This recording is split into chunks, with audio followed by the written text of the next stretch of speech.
was last, if we call, I don't know who was here, who wasn't here last year. I think we keep every week as a different federal. But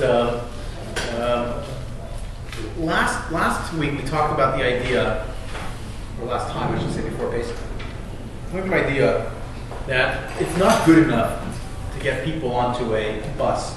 It's not good enough to get people into a trip, a Shabbaton. It's not good enough that they show up to Earn and Learn. It's not good enough that they show up to a JWRP trip. It's not good enough that they participate in a Friday night dinner. It's just not good enough. Now really, many organizations and many people, many Kiruv individuals would say that that is a home run by itself. And the truth is that is a home run. If you can get, like we did a few weeks ago, 650 people to spend Shabbos together, that's a home run. And many people would say that's a grand slam. But it isn't to me, and I'm going to define why I say that, and I'm going to explain to you why I think that we can do much more. So the concept, what the heck is this thing? How does this work? I'm so short. Okay, so the concept is, does this work for this thing? Yeah. Right big, it's very far away. Huh? It's very small in the right big. Sorry? Right in the video, it's very Oh, I see, of course, right. Yeah, well, I think this thing is actually supposed to stretch out. Because this is like the bottom, right? This comes all the way down. Whatever. Okay. Stand on a chair. I can stand on a chair. I'm just trying to figure out how to frame the conversation in writing. I'll just write the word, not enough. It's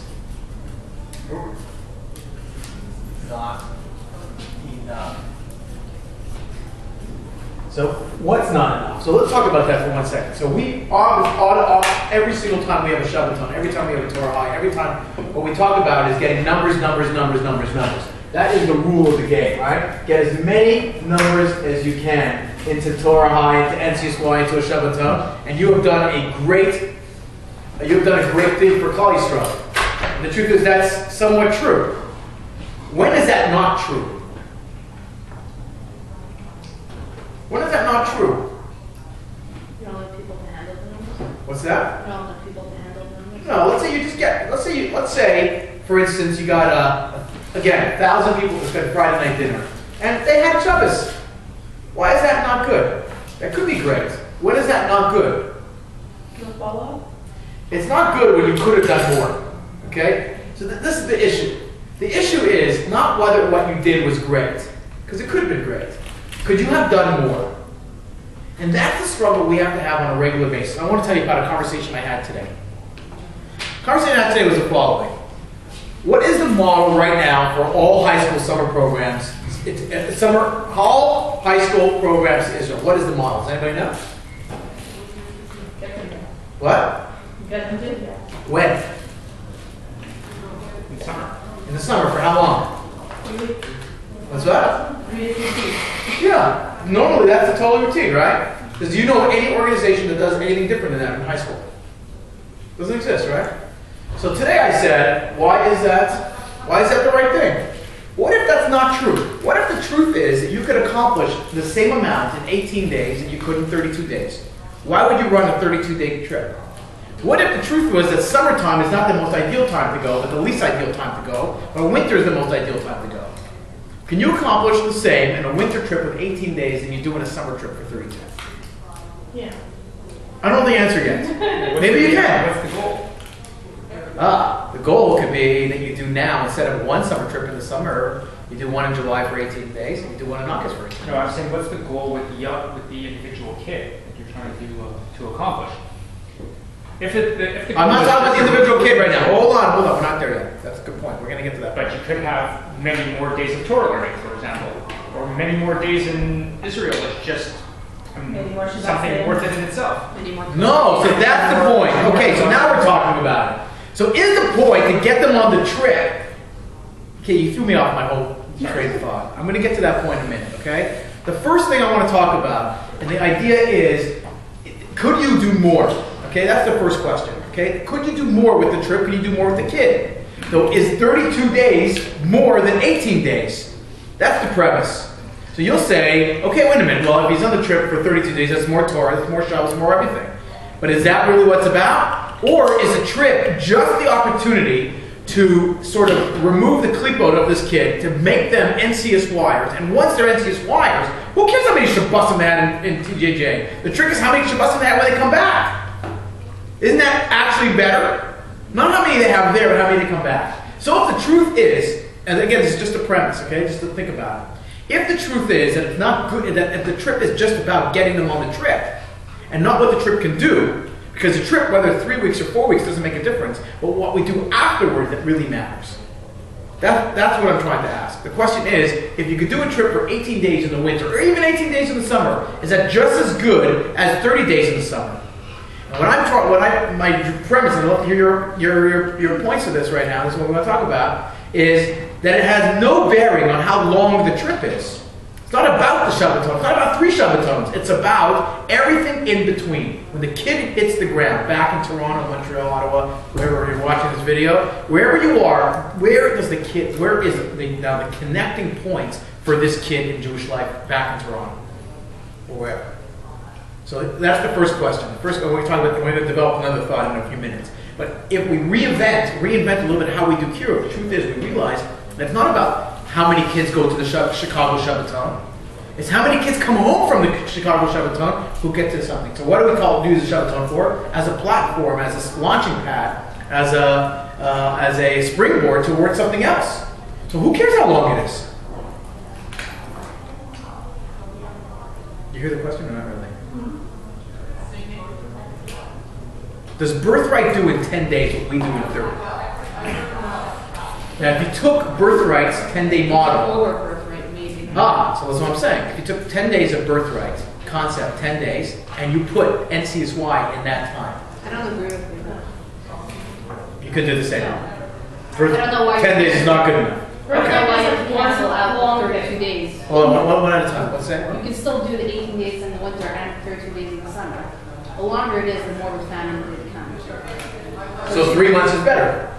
To a point. We once ran Grand Camp for 4.5 weeks and it was too long because in Russian camps are 10 days. 4.5 weeks was way too long. 3 weeks is perfect.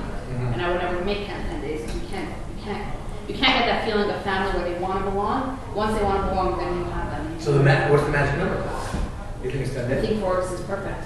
4 weeks. 4 weeks. 3 weeks not. 3 weeks. It depends what you're dealing with. But here, camps are normally 4 to 6 weeks, so 4 weeks in the winter, in the summer makes the most sense. I would say more than time, it's the ratio of kids to advisors that really make a difference. I mean, if you're on a trip for 5 days, but there are 5 kids and 5 advisors, that's going to make the biggest difference. That's true. As opposed to a 32-day trip with, I don't know what the normal number is, but I think that's probably the biggest.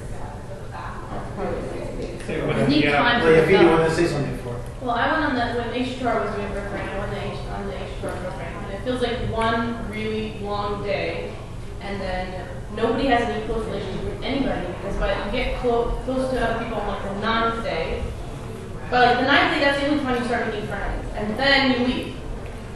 And then you're so exhausted that you don't want to see anybody because it felt like one really long day, and then all your memories are like mushed together, so you don't remember every single moment. Whereas if it's longer, you don't feel like I need to remember this because I'm only going to be here for 25 minutes. Then you can experience it more. You can live in the moment rather than trying to take pictures of it so you can remember it later. Okay. Yeah, that goes You went counter. on that trip when you were from or not from? I thought it was from, but I was not. But like I'm just wondering, I was becoming. did that 10 days in retrospect do what it needed to do for you? Well, I already wanted to become religious. I just didn't know how exactly to do that. So you're not a good example.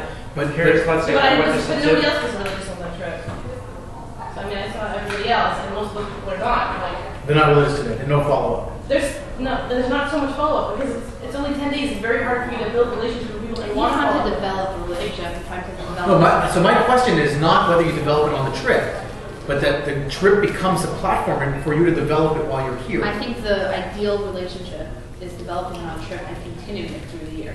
Yes, exactly. No, that's not what you're saying. You're saying that the trip doesn't really matter. You meet the kid on the trip and then follow up. I don't mean a day trip. I mean 18 days with somebody. By the way, I've been on 5 March of the Livings, 2-week models.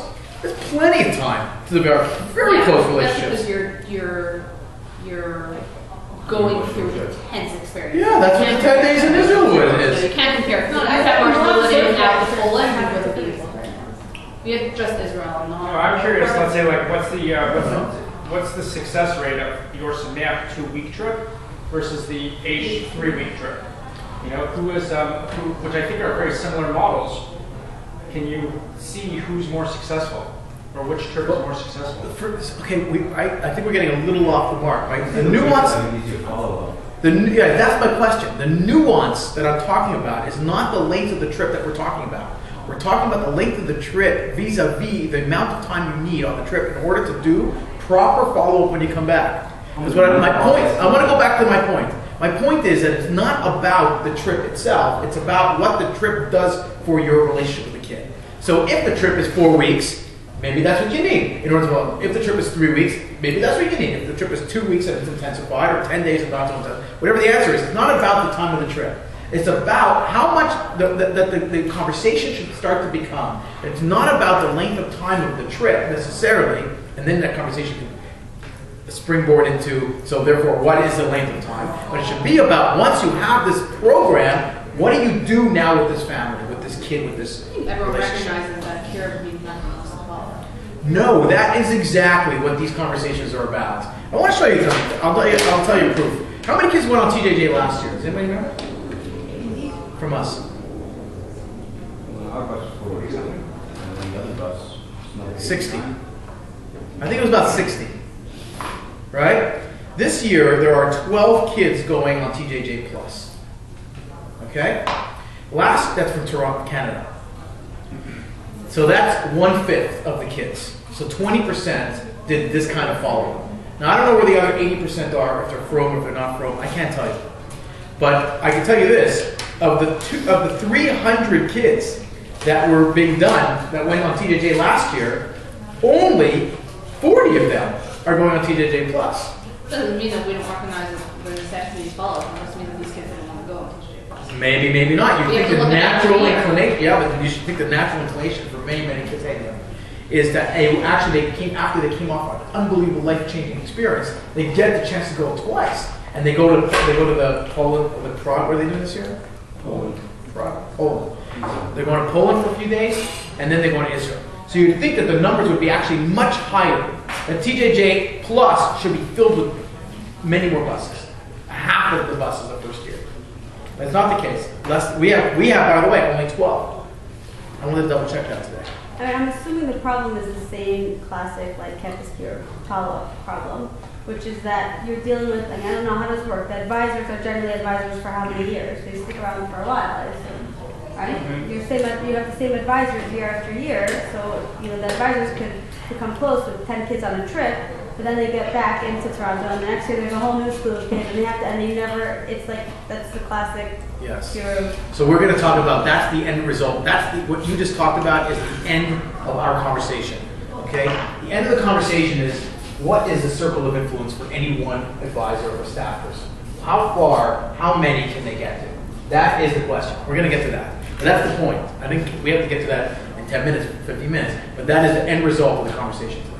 You're contradicting yourself because you're saying that they should go on another trip. The point is not the trip. Look how many of these kids are learning throughout the year. So that's what I said. I said that right away. I said I can't tell you. I can only see that 20% are on the trip, and I can't speak to the 80%. I don't have that data with me right now. I'm hoping that the data is that 100% of all of our kids that went on TJJ developed a relationship and are continuing to go. The numbers for yeshiva this year are much lower than last year. And the question will be, in 2 years from now, as we rebuild, is that going to be as high as it used to be? Those are real questions. And the reason Can't look at that because the year before last year was Last year was a fluke. So that, I would say that it's not, the word fluke is probably true, but it's also a negative, a blight on us that we don't have more kids going to yeshiva. We have a tremendous, very big staff of people who spend a lot of time carving kids. The end result is the question mark.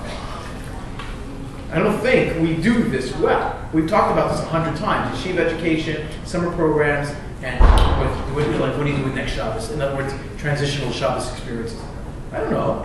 What is the highest rate of return, like organization or program, or like where to me, like I think 100%, like to me that doesn't seem realistic because you have your kids who are your slackers and because you're, you know, like what is that? I'm not talking about programs where they can take the kids because we don't do that here either. But what is what has the highest, like what are we Out there in the world, you mean? Yeah, but you can't compare because every trip and every program is starting at a different point. What is the realistic goal? 100%. You're saying if the endless amounts of advisors whose only job was to focus on the kids, we would have 100 only an advisor. We would have 100%. You always said that our model is 65, 25, 10. Yeah, that's correct. I do believe still in the 65, 25, 10 model, but I will tell you, do you guys know what that is? No. 65% will get lots. Okay, we'll call it lots of Yiddishkeit. They'll enjoy their learning, they'll be friends with other Jews, they'll probably marry Jewish, they'll celebrate Jewish life, they'll give charity, they'll go to Israel, they'll want to give a bar mitzvah to their children, they'll get a ton of stuff. 25% will become attitudinally pro. What I mean by that is that the guy himself or the girl will say that while they're involved in NTSY, they're actually learning, they're engaged, they're bringing their parents to dinners, they're coming to Shabbatons. They want the future to look very different than their current life. That's what attitudinally pro means. They're not pro, but if they had a choice, when they come to a Shabbaton, they automatically bring tefillin. They come, they bring a skirt. They're interested in the Shabbos experience. They want to light candles. They walk before bread. They ask the questions. They come to the JSU voluntarily. They sign up for Torah early. Attitudinally from that. If you ask a kid at your Shabbos table, what will your Shabbos look like in 10 years? The kid says, I would like it to look like this. I would like my Saturday to look like your Shabbos. That's attitudinally from. And 10% of kids should become from while you're watching.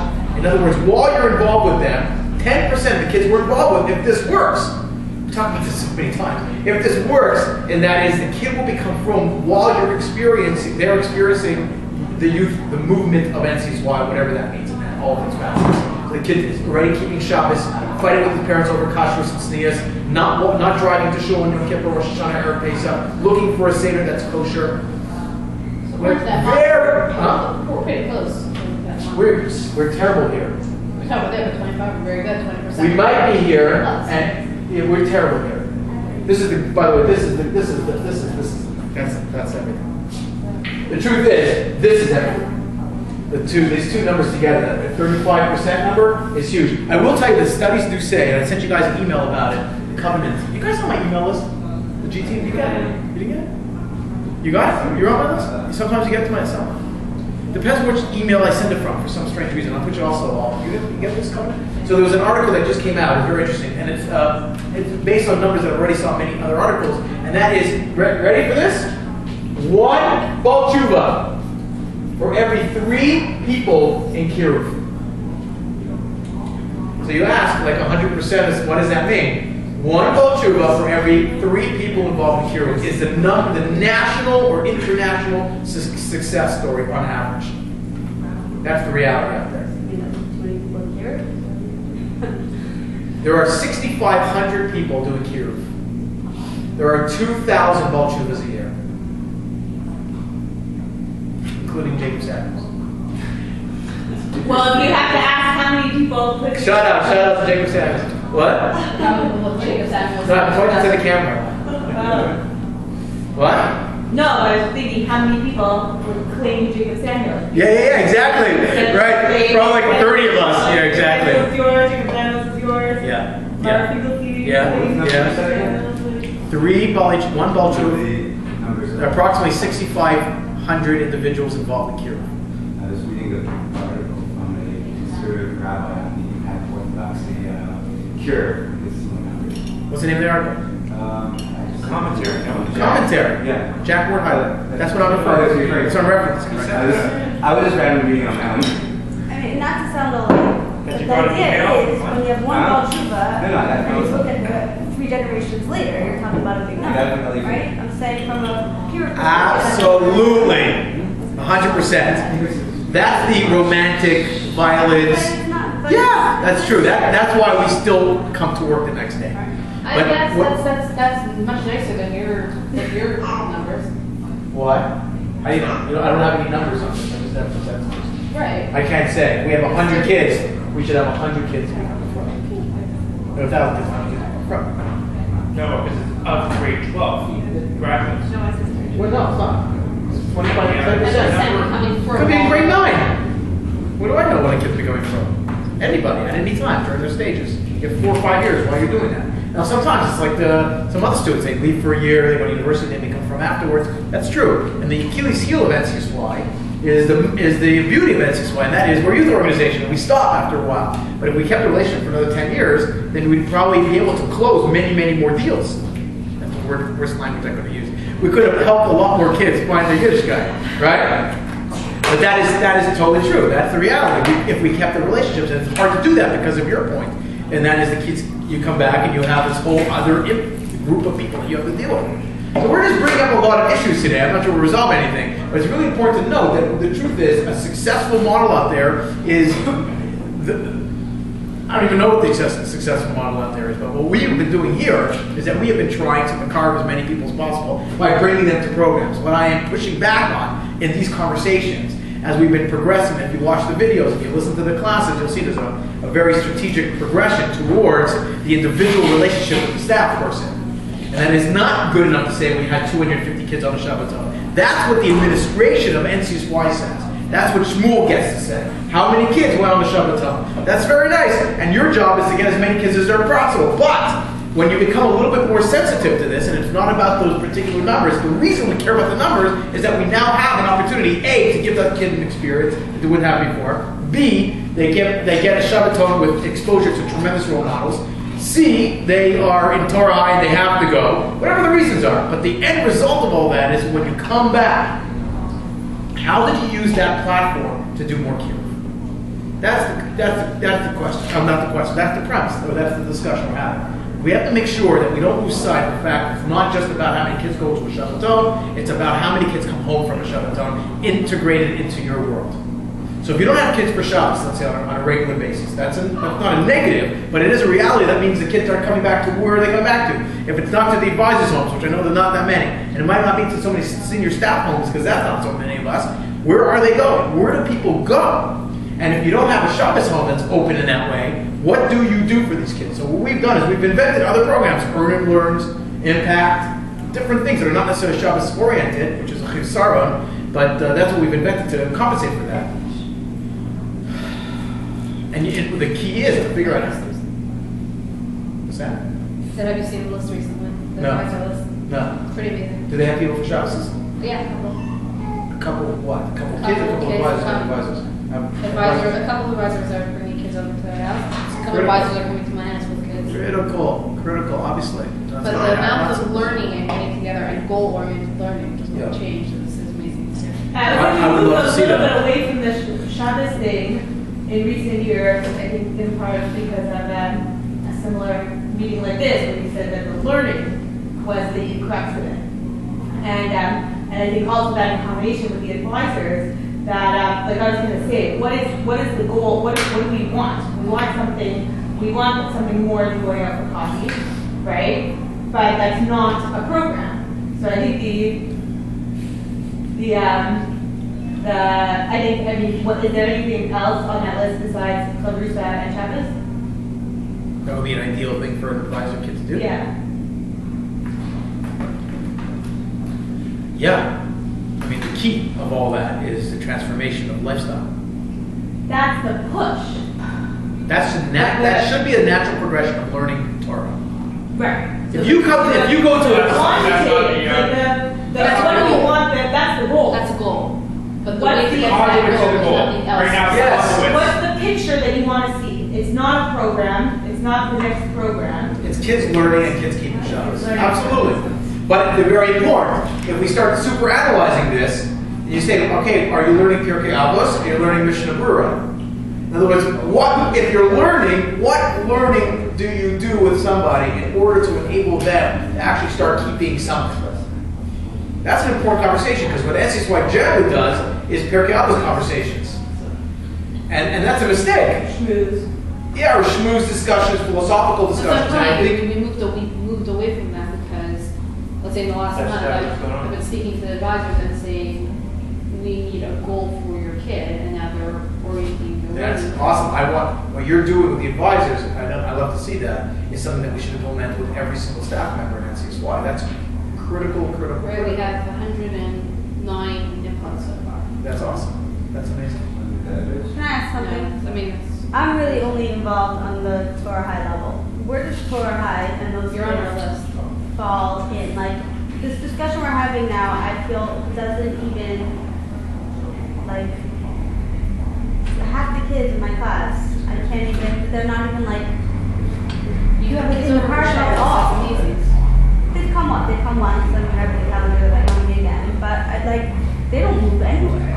Like, Yes, it's well, a goal there's for a Torah kid High who- that they are going to get more involved in NCSY. Like, are the Torah High kids the lowest level kids? I know. Well, you Hang never on, know. wait. There's two different types of Torah High kids. Okay. There's the ones who are not showing up for Shabbos, right? The ones who will laugh in the face when you say come for Shabbos. Right. And then you have the If there's three a class. girls who, they're three superstar girls that she's having for Shabbos, and Hillel, they're the presidents of Hillel's club, but they're coming to everything and zero movement. Yeah. So what's the, what are we missing with each group? Okay, so That's so good. Well, that example is a turn off for them by New York Shop. I don't know why they really wasn't so into it.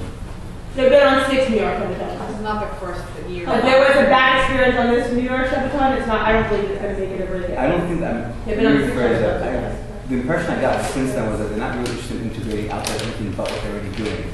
They feel very.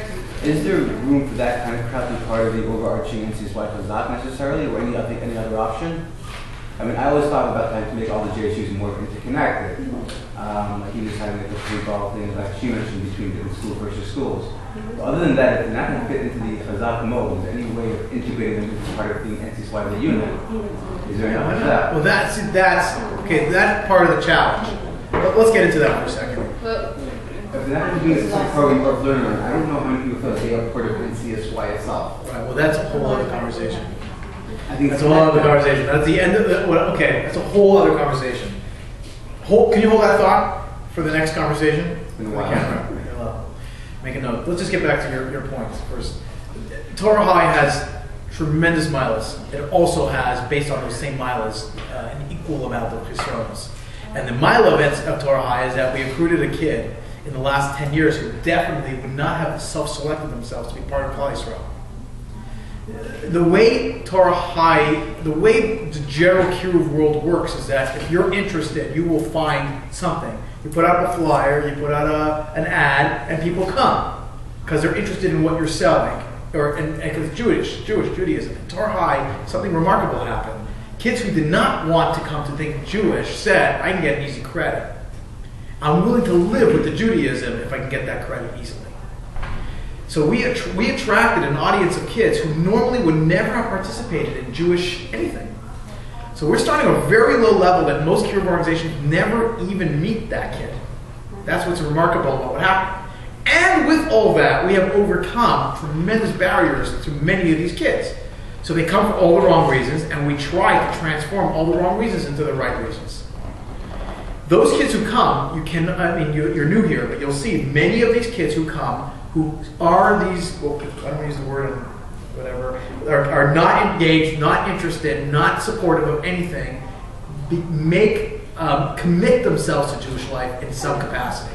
Their parents do, they're enthusiastic. Kids that you would never think about it already, there's 12 people that signed up for Torah High already, in April, ready to sign up. They're not interested in anything else, they just love what we're doing, their parents love what we're doing. We don't even know about it half the time. The kid who doesn't come to your house is telling his mother how much he loves it. And transforming their lives. It's an amazing thing. I should just tell you, we hired a Just new. happened to me actually. What's that? I just met a mother who told me something about their kid, and I was shocked. I could not believe the kid likes Torah High, and it was You like, never know. The lady who works for us now, okay, Lori Kahn, she's actually just got married yesterday. So why is she working for us? Her kid was in Torah High. He was not one of the stars. He loved it, inspired her. She quit her job. She wanted to work for the Jewish community. She quit her job in an affluent, in an important, whatever that you call it, in the lucrative business world, and she works for us now because she wants to give back to Klal Yisrael. Inspired by her kid, she told me. So that's that happens. But that kid would never come to your house for Shabbos because they're ones that are under the radar. So you never really know what's happening. That's for sure true. So we have to balance that out.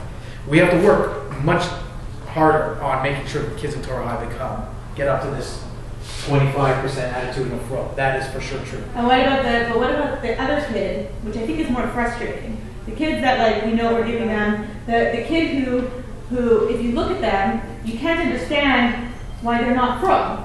You know, they're great kids. No, but we talked about this. You were here. I'll tell you what. You were here for that first session we had.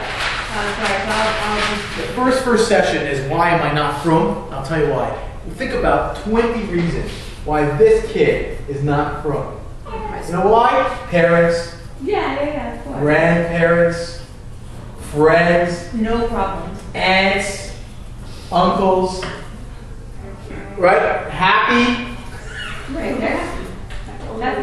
They're ready to travel. They've been to New York City already. I don't have to go. I've been to New York. I don't have to be part of the Jewish people. I've been to New York. They're not from because they don't need credit.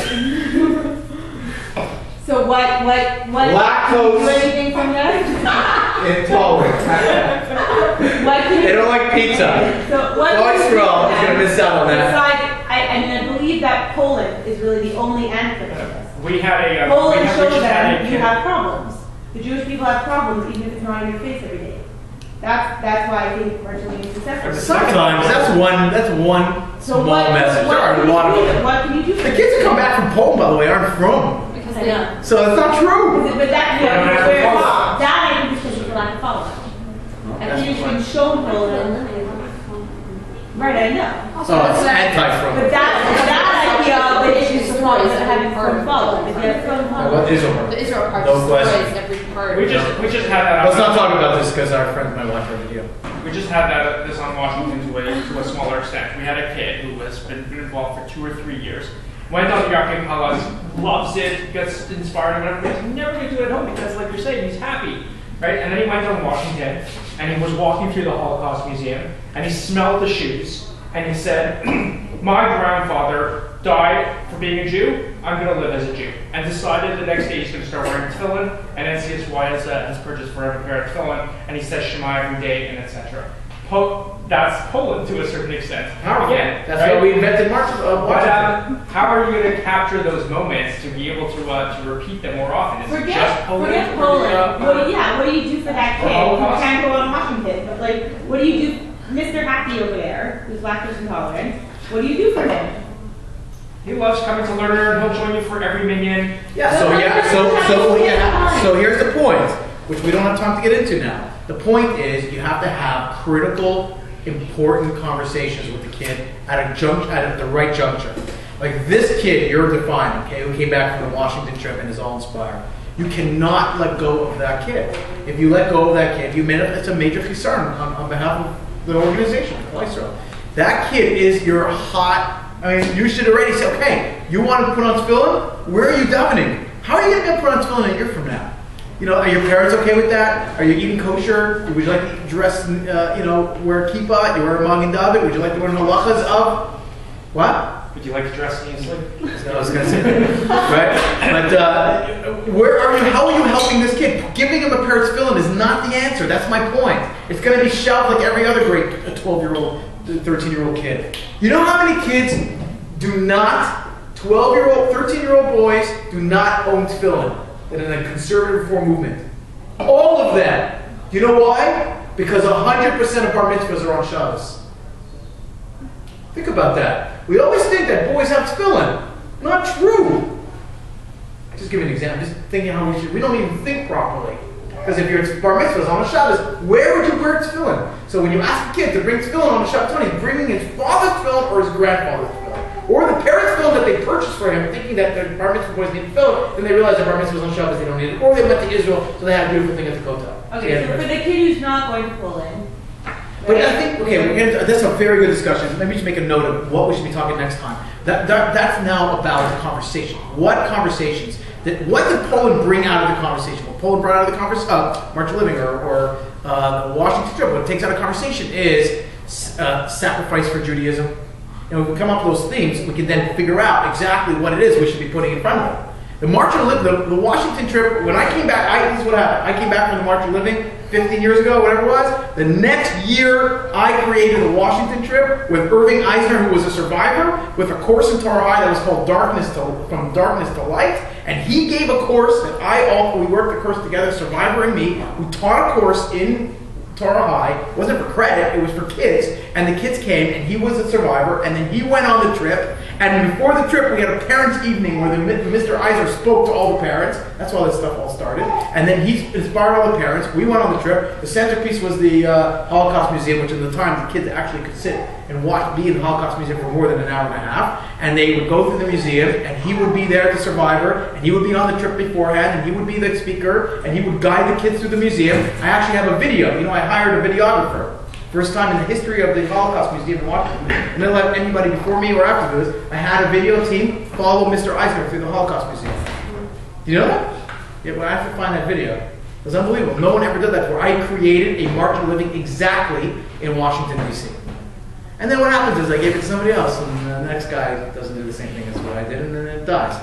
And now you have, an hour and a half of the Holocaust Museum, basically. Sadly, that's what happens now. But the reality is that that's what we're trying to do. We're trying to rebuild the March of the Living in Washington, which you can easily do. I've seen it just as much, equally as powerful homelessness in Washington as I have seen in Poland. It's true. But that's for another conversation. The conversation should be, what are the messaging we should be doing? We're going to get them to a program, and this is a really great point. We're getting them to Chicago. Maybe we should have a discussion before we do the Chicago theme. And this is what I tried to do a long time ago. You're not going to have about heroes, because heroes doesn't translate into anything. It used to be, there were years ago we did, actually in Chicago, we did a Shabbaton, I think it was on, I can't remember. But on Sunday, there was a practical halacha thing where you learned about halacha and you went home with that halacha. So, let's say you learned about tefillin, and if you wanted to punch, we'll give you a tefillin. Or Donnie Zwick would go around giving away pairs of tzitzis because we wanted you to come home with something, or whatever the mitzvah was. Shabbos candles. So I brought Shabbos candles. We'll talk about that afterwards, right? So all of these things were meant to translate the conversation from. It's not just about being in Chicago. It's about Chicago or the Shabbaton transforming the conversation with the kid. Or the Shabbos meal. Or turning into a Shabbos meal. Shabbos is the conduit. I've had the same kids for Shabbos 15 times over their high school career, and because of this list, nothing. Is there anything more I can do to further that kid? Yeah, because I think I wonder what the conversation in your house is, or is there a conversation? I don't know. I can tell you that if you're going to somebody's house and you're just talking about school and the weather and how, I don't know, the latest movies. I mean, it's nice to invite them for Shabbos, but might as well have a nice quiet Shabbos at home. So I do think that you should have some kind of that a Shabbos should be a transformative experience in your house. As Pesach is, by the way, if you've ever had people for your house for Pesach, that's a transformative. If your Pesach is not transformative, you are. I don't know what happens in your homes. It is a transformative Jewish experience. Our Pesach goes till 3 o'clock in the morning. We start at 8:30, go till 3 a.m. with dancing in front of our house. That's how we end Pesach. Whoever's in the house that is still around. That's what we try to do. Rain or snow, it doesn't make a difference. That's a transformative experience. And the people who come we try to, adjust their lives a little bit as much as we can. You should be having conversations that are transformative with people. For instance, so tell me, you talk to the person and say, look, you can't do this with 10 people in the house. You do this with 3 people in the house. What are you going to do for a Klal Yisrael? How are you turning your life into something meaningful? It's not about what are you doing next year with school. It's about what is that going to do with life? Like Judaism. How did you choose that school? You choose that school because it's a Hillel? You choose that school because of Chabad there? Like, why did you choose that school? Because it's better so you can make more money? So is that all that's about? Having these kind of heart-to-heart conversations in a nice, supportive way is a transformative conversation. I want to tell you something. I want to tell you a story. This happened to me yesterday. We'll wrap this up. There's so much we can talk about. I don't know if anybody took notes, but remember, we have to talk about Hillel's point and your point. Hillel's point, which was what again? Being part of the organization as well. Yeah, what does NCSY look like today? If you're not in those learning programs, what should we be building? And your question is, what should we do for Mr. Happy? What's what? Well, what transformative conversation can you have? And your point, which you can continue, is that once you're in the middle of that circle, how many people can you have an influence on? Which is really important. That as well with the idea that even if people finally reach a certain point, they feel like they satisfied their Judaism. like making them redefine and continuously redefine their boundaries of how they look at themselves as a Jew. That's very hard to do sometimes, even once you have to pass the first level. But that's the end of that. Yeah, but that takes technique. That takes technique. It's not good enough just to be a traditional Jew. Our parents are traditional. I mean, like on one level, it would be like, oh, it's cool you go to the conservative synagogue because it's better than not doing anything. But then the next, like, it's I'll tell you something. Gets into it as well. Ed Koch on his tombstone. You know who Ed Koch is? Former mayor of New York City. Liberal. I think he married I don't think he married Jewish even. What? Yeah, I don't think he married. I'm not sure who he married. No, I have no idea. On his tombstone, which is a remarkable story that just came out. And his tombstone, weeks before before he was even dying, he said, well, he was sick, I guess. He said, "I will write on my tombstone the following sentence: I am Jewish, my mother is Jewish, my father is Jewish. My father is Jewish, my mother is Jewish." Whatever he said. Those were the words, the 6 words that were pronounced by Daniel Pearl before he was murdered by Pakistani terrorists. So he wrote those words. And he said, of all of the accolades that he could have been attributed to, in all the things that the mayor of New York was associated with and done in his life, which were hundreds and hundreds of accomplishments, if not thousands, the greatest accomplishment was that he is Jewish, his mother is Jewish, his father is Jewish. That's what he wrote on his tombstone. The remarkable part of the story is, what's that? I don't know. Yeah. We have to find out. I don't like when people make him a hero because he wrote that on his tombstone. No. I want to tell I you do like American policies and ideas. He said it, no, but listen to It's what like as you're falling out of a building and you know you're going to die, you're like, okay, I'm moving. No, I want to tell you 2 remarkable things about it. First is that the day that he died was the day that Daniel Pearl was murdered. He's not buried in a Jewish cemetery. You're so critical. Listen carefully. I'm not judging him. Stop judging him. No, I'm not. I'm just explaining to you. What am I H-ing him? Yeah, H.com was at these articles about these people who should not be okay, fine. About that. hero eyes. I'm not saying he's a hero, but here's what he does say. Shaves his beard. He's amazing. Here's what he does say, which I think is remarkable. You guys with me? He says that he believes that every Jew should say that sentence on Yom Kippur. I am Jewish, my mother is Jewish, my father is Jewish. So for an NCSY, what we could say is, I am Jewish, my mother is Jewish, my father is Jewish, my children will be Jewish too. See, if you can say that, if you can get, I will marry Jewish. If you, I don't know, Google it, you can't check, can you Google it? I'm curious. Ed Koch. Dissing the guy, I don't know his name. So he says that if you can get every kid to say that, that's a tremendous thing. That's a powerful conversation. Will your kids be Jewish? Why are you willing to have that conversation at your Shabbos table? That's the question. Yeah, the real question that they're gonna, right, and then I'll come back to I care if they're Jewish. These kids, right? I mean, Then you have to have major conversations. I will tell you one last point. I'm going to wrap it up. Yesterday I went to the Holocaust community Holocaust event, and even though there were thousands of people there were probably no more than 50 high school kids in the whole place. And I went because it's good for a community to be there. I was on the march with them last year. I wanted to connect with some of the survivors, some students. I thought the students would be there. They were not there. And I was pretty shocked by that. But I sat behind 2 chaperones who I went on the march with them with 5 years ago. And the lady turned around to me and she said, "Do you remember what you said in Treblinka?" I said, "No." She said, "What you said had such an impact on all of us that the kids, when they came back to the bus, were still shaking, and it inspired them and infused an energy in the bus. You couldn't believe it." I said, "It's so funny that you should say that because I got in a lot of trouble for saying what I said at Treblinka. I'm going to tell you what I said in a minute." So she says, "You got in trouble for that?" I said, "Yeah, I got in trouble." She goes, "Actually, it's funny. You should say that." I said, so I'll tell you what I said. And then she told me, then she said, the Polish girl that was on the bus, when we got back to the bus, when we stopped the bus at the next stop, ran off the bus, and we had to chase the kid off. They had some Polish kids that participated in March Living at the same time. I'm not sure what the story was at the time. And the kid ran away. So I said, "Why did the kid run away?" She said, "Because of what you said." But we explained to her that what you said wasn't so bad. I said, "Do you remember what I said?" She said, "Of course. You said we have come back here to Poland for revenge." I defined revenge as Jews coming back to show that we're alive. That revenge in Judaism is learning Torah. That revenge in Judaism is singing songs of our ancestors. Revenge in Judaism is speaking Hebrew. Revenge in Judaism is keeping Shabbat. That's revenge. But the girl only heard the word. She wasn't coming back to have revenge. So the Polish girl took off. But here's the point. The point was, I had in one word cut through so much garbage in these kids' lives that I explained to them that living your life like a Jew is Jewish revenge. And 5 years later, the chaperone is reminding me of the impact that that one word on that one place, could be the place, no question, had on an entire group of people. That's the kind of stuff we should be doing. We should figure out what it is we should be saying, not to have lazy conversations about life, but to have conversations that are strategic and principled and centered around Jewish growth, and then we'll make a tremendous difference. Okay, this was a nice conversation for today. I'm not sure we conclude anything, but we open the door to at least 3 big ones for next time. Thanks very much, guys. Go ahead.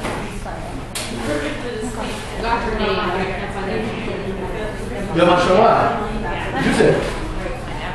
By the way, when you